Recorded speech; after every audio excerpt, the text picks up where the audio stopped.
and one doesn't leave the best job in the world for anything less than an opportunity that can genuinely, if we're lucky, save the planet.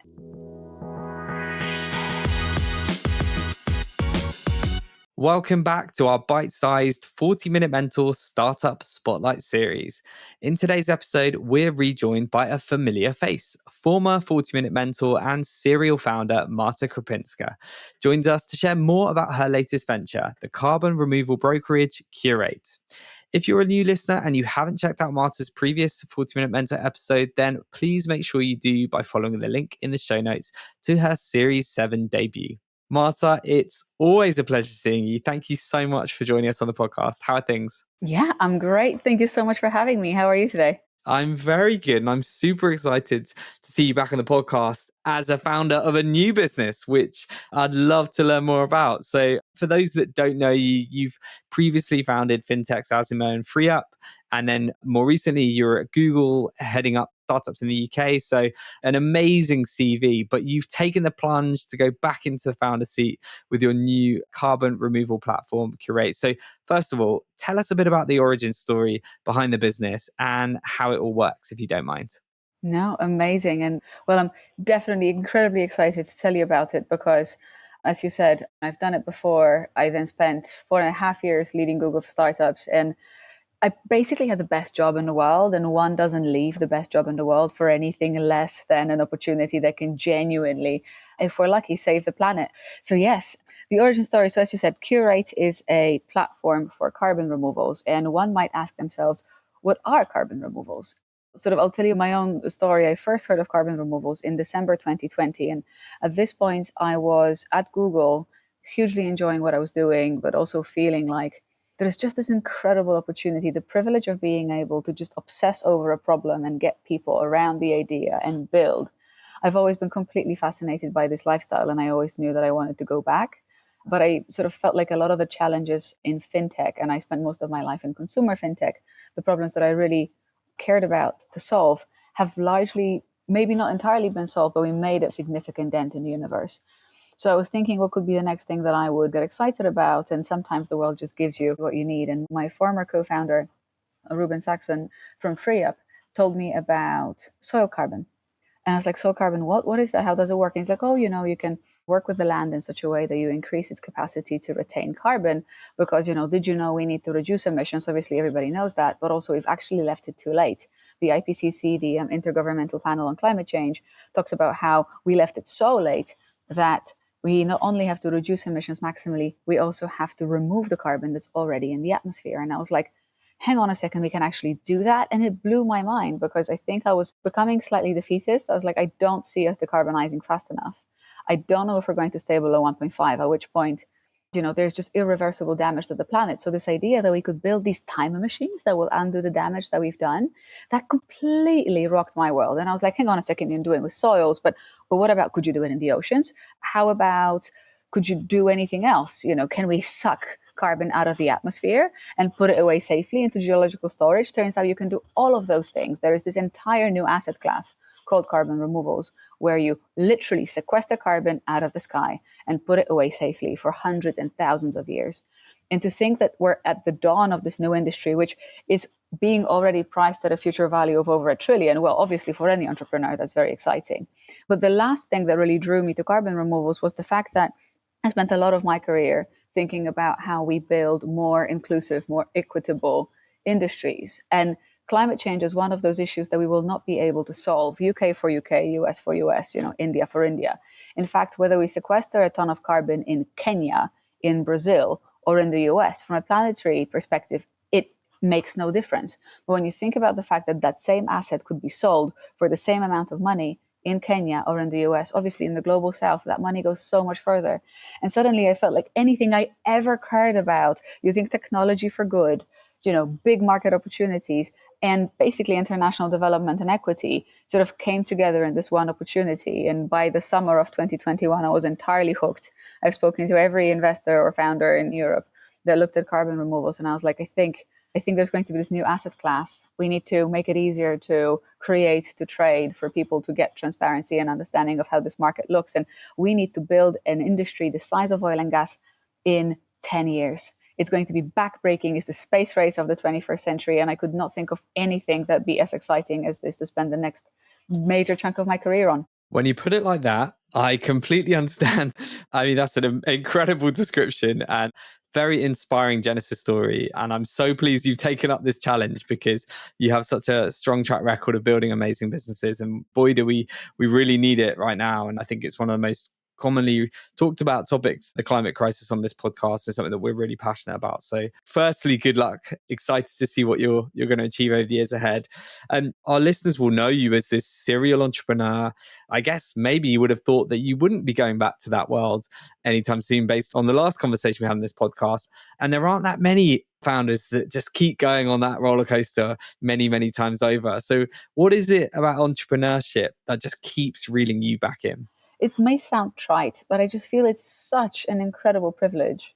I can't remember how much of my sort of backstory I shared in the podcast last time, but I'm born in Poland in 1988, so a year before the Berlin Wall fell.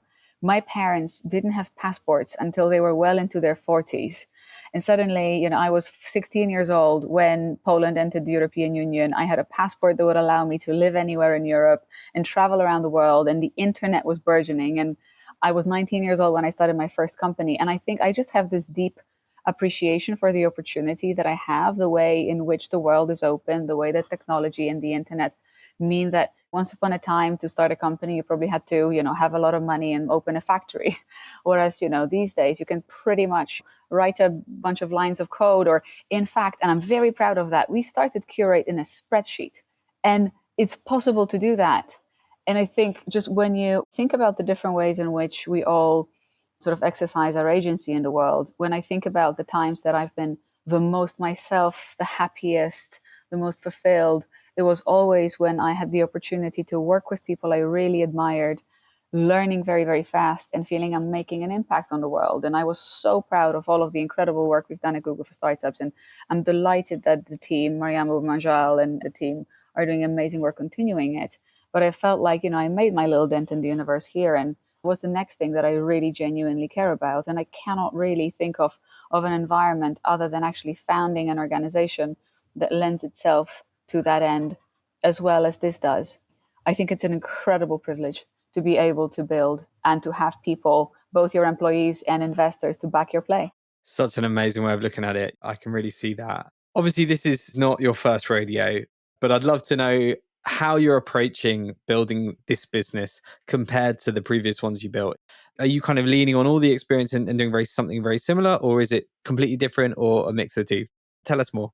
I suppose in its nature, this business is very different. And one of the, so as I said, I probably spent 2 years researching the subject, but as you say, I'm a serial fintech entrepreneur and a former investor. I'm not a climate scientist. And I think one of the critical things in climate tech that is required for success is actually building together with the scientific community. There are people that have been working on this for 30, 50 years. And I think there is almost a risk in just copying and pasting some of the best methods from Silicon Valley, how to build B2B SaaS and sort of, kumbaya, let's go. So I was incredibly intentional about looking for co-founders, and two of my co-founders are absolute beasts of climate. Dr. Gabriel Walker spent 30 years in climate science. She's a PhD from Cambridge, taught at Cambridge and Princeton, ran The New Scientist and Climate Change for Nature magazine, worked with policymakers and large institutions on how to combat climate change and what are the most innovative ways in which we solve this issue. And, I've brought my business experience and her climate science experience, plus our third co-founder, Mark Stevenson, who's been a consultant to, including the Ministry of Defense, advising on climate change and national security. We need to bring the best of what we know in innovation technology and in science and actually in policy making to create this huge industry. And we're going to have to start from creating awareness and trust. So I'm incredibly grateful to you to give me airtime on your podcast, because one of the things we really need to know, we need to get people to know that there is this new asset class that we can slowly be investing in. We need to be reducing and removing, and we need to build this industry incredibly quickly. So I suppose, my previous businesses have been regulated software plays. Now, this is an ecosystem business that requires software, hardware, and science, and marry them all in ways that perhaps have not been done before. And I'm very excited to be learning how to do that. Wonderful. Thank you so much. You've recently raised a 5.3 million pre-seed round led by Google Ventures, which is an incredible amount of money. It's such an impressive sort of raise. And I know you've got a lot of work to do with that money. So I kind of totally understand it. But congrats on that, firstly. But can you share a bit about your fundraising experience and just maybe any advice for any founders that are going through that process currently? Because it is a difficult time to raise. There's no two ways about it. So any advice for someone that's been there and done it many times before, I think would be really helpful. I suppose there's one piece of advice that I always give to everybody because it's just universally true. In early stage businesses, investors look at three things. What's the team? Because at the beginning, the product doesn't exist. So they're really investing in you. So what's the team? And how can you tell a really coherent story around how you are the best people in the world to solve this problem? So I suppose, from a founding team perspective, myself and my co-founders, as I've already described us, made perfect sense. The second most important thing is the size of the market. It has to be a multi-billion dollar market for you to get a chance to become $1 billion business. So carbon removals as a category, growing, nascent, exciting. There's a lot of momentum. And because of the fact, it's actually very weird and unusual for an entrepreneur not to have to answer the question of how big could this get, but how big must it get for us to stay below 1.5 degree increase? And if we're saying the IPCC said we need 10 billion tons of carbon removal per year by 2050, depending on where the price point is going to be, that's going to be between 2.5% and 10% of the global economy. We're talking in the high trillions. So obviously, lots of opportunity in the market to build a multi-billion dollar business. And then the third piece is product. So it's first team, then market, then product. Do you have a product? Is it in the market? Now, we were very lucky in that, by the time we went out to raise, we already had very healthy revenues. From a perspective of an investor, I suppose I was lucky, but also I knew what I was doing in that we built a narrative that was compelling to investors. I cannot underestimate this an overnight success that took me 11 years to build. I started my first company 16 years ago. I've been working in tech in London since 2012. So it is important to spell out that probably some of the challenges that I had or didn't have versus a challenge of a first-time founder, especially of a first-time founder from an underrepresented background, just it would be very, very different because investors will easily assume, investors are humans, they also take shortcuts. They'll assume, okay, she's delivered before and she's got this world-class climate scientist and what could go wrong? So I think I'm definitely aware of the fact that my fundraising experience has been very different to many people in the market right now from what I can tell you. And I think this can be encouraging for other founders. Investors haven't stopped investing. They're still sitting on capital. They're still deploying capital. They're just crowding around the hottest deals. And I have a bunch of people in my inbox that are not acting as if, they wanted to hold back. So if you can build an enticing enough narrative around your team, your market and your product, there's very much capital out there for you to grab. That's the sort of positive news we want to hear, Marta. Thank you. And looking ahead to the next year at CUR8, I'm sure you have so much planned and so many exciting things in store. So what can you share with us about your big, bold aims for the year ahead? Awesome. Thank you. So as I said, we have to build an entire new industry and sort of what are the things that are necessary to do it. Some of the sort of the capacity challenges in the industry is that there isn't very much carbon removal on the market right now, and we literally need to build it out. We won't be able to stimulate supply without stimulating demand. So we're working with a lot of very exciting clients on multi-year offtake agreements that would pour millions of pounds into the hands of suppliers who can then work on their innovation and ultimately pull more carbon out of the sky. So sales are definitely a big focus of ours. Speaking of capacity building for suppliers, we're also very well aware that, and this is when I say that this is an ecosystem business rather than a pure software play, financing carbon removal doesn't necessarily look like grants or venture capital. A lot of it looks like project financing. You might be building factories, you might be grinding up a rock and spreading it over farmland. And that is high capex. So the first hire I made in the product team was a financial products director. And we're talking to capital providers about innovative ways in which we can cocktail capital and make it available to carbon removal suppliers. So I'm very much looking forward to an MVP of our first financial product. But other than that, I get to do a lot of, which is probably a founder's favorite thing, which is hiring. Like what an absolute opportunity to once again assemble a crack team around us who are experts in their field and in their categories. So we're currently 10. We want to be minimally 17 by the end of the year. And yeah, that's definitely a highlight of my day every time I get to speak to somebody who's as passionate about our mission as we are. Music to my ears, given our day job, and I'm sure to many people listening. So, for anyone that is desperately sort of getting their CV together to ping it over to you, tell us a bit more about those hiring plans. And I guess, particularly, what advice do you have for anyone that wants to join CUR8? Are there any particular things when it comes to culture and how you interview and things that are really critical that you're looking for? So, anyone that does end up opposite you can really make a good impression.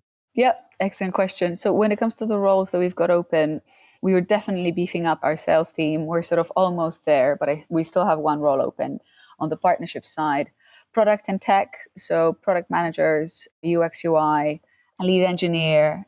We have a policy director role open. Now, I've never been in an industry where venture capitalists or just any private market sort of actors are as excited about regulation as people are in carbon removals. We know that there is a compliance market coming in the next sort of 5 to 7 years, but working very closely with the regulators and rule setters is of paramount importance. So that's a pretty important role for us. And anyway, if you go to our website, which is CUR8, spelled CUR8.earth, there's a jobs section, which I very much encourage you to check out. When it comes to sort of interviewing with us, I mean, I suppose, so there are a couple of things. From a culture standpoint, I want to believe we literally just had a culture session yesterday and today. I think we're quite low ego, very impact driven, intellectually rigorous, focus on outcomes, fun. I will say it's very different for me building a business in my mid 30s, where the team is, I'm like the second youngest person. Many people have young children. We have people that are younger, sort of, that culture of like work till 11, go to the pub. A big part of my career has been like this. This feels a little bit more mature, but I think in the right way. We're having a lot of fun when we're having fun, and we're having a lot of amazing work and doing a lot of amazing work when we're doing work. The challenge we have on the hiring front is when you're doing something that's never been done before, how do you hire people that have experience in it? So we're trying to mix. The whole carbon removal space is probably like 4 or 5 years old. We're trying to cocktail in people that have niche carbon removals experience, but maybe need to figure out a sort of a skill that they would be. So, you might know a lot about carbon removals, but perhaps you've not run sales and partnerships for a large organization. But actually, it doesn't matter because you're a sector expert. And on the flip side, we might have somebody who perhaps is an incredible product manager, just doesn't understand carbon removals yet as an asset class. And again, that's fine. So we're trying to bring in the best subject matter experts and technical experts and together figure out this new quality. It's really exciting. Great to hear all the great roles and the culture you're creating, which sounds like an amazing place to be. So prepare yourself for the influx of applications that I'm sure will come off the back of this episode. Finally, Marta, and I feel like guilty for taking your time when you have such important work to do. So we'll wrap up after this question, but we're obviously experiencing record temperatures all around the world. We're doing irreversible damage to the planet. So what can everyone listening to this do to help combat climate change directly, to sort of play our own part in this whole story? It's so critically important. And actually, you might be leading me into talking about like managing our own individual footprints. And obviously that's important. But I think in the context of carbon removals that are such a focus of mine, I would say so much of what we can individually do is about building out awareness and advocacy. So the science is unequivocal. We have to reduce emissions as much as we possibly can, but we also have to remove carbon from the atmosphere. There's an entire world of carbon offsets that all of us have heard about, where only about 4% of these actually remove carbon. So we need to build this huge carbon removals space. Now, the UK is the best place in the world to build a business like this. And the reason is that we are the first ones in the world to have a legal definition of net zero. Everybody's heard of net zero. Many people don't know exactly what it means. But the legal definition in the UK is that you have to reduce your emissions as an organization by 90% and then durably remove the rest. The challenge is, as I already said, we need to get to 10 billion tons by 2050. We currently have about 1 million tons a year. So we need to build that capacity really, really quickly. There is a compliance market coming in about 5 to 7 years where organizations will be legally required to buy removals. That's not there yet. We need revenues and interest from clients today so that we can build out carbon removal so that when compliance market comes, there is enough to go by. And that's a big challenge that we're having. So I'm sure there are many of your listeners that are in corporate roles or in media or in education or in other ways, just thinking about what are the big industries that are now coming up that are going to help us stop climate change. And of course, it's about energy transition. And of course, it's about electric cars. And of course, it's about protecting deforestation. All of those are really important. But if you can remember one thing from this podcast, there is hope in the shape of carbon removals that can help us remove some of the damage that we've already done to the planet. And if we all work together and if we think about corporate citizenship really, really properly and about the benefit that it can give to organizations who are thinking about sustainability, we already know that talent cares more about sustainability. Corporates that care about this have a better chance of securing talent or retaining talent. We know that in procurement, it's increasingly being taken into consideration. If you're managing your carbon footprint as a corporate really properly, you have a better chance of finding new clients. There's a plethora of reasons why to get involved and why to show leadership. So I'd say talk to your colleagues, to your friends, and to your boss down the pub about carbon removals. And that's going to definitely contribute to our fight against climate change. Fantastic, Marta. Thank you so much for that. And yeah, I think, as you said earlier, at times you can feel a bit hopeless with it all and that there isn't much you can do, but actually there is. And there are amazing companies like yours that are doing some real good in this space, and we can all play our part. So thank you for that. Lovely to see you again. Really excited about all you're going to achieve over the rest of the year and beyond. And you certainly have all of JBM's best wishes, and I'm sure I speak for all of our audience as well, who will be rooting for you from the sidelines. So all the best with it, and thank you again for coming on the pod. That's incredibly kind. Thank you so much. Always such a pleasure and a privilege to chat to you. Cheers, Marta. Thank you.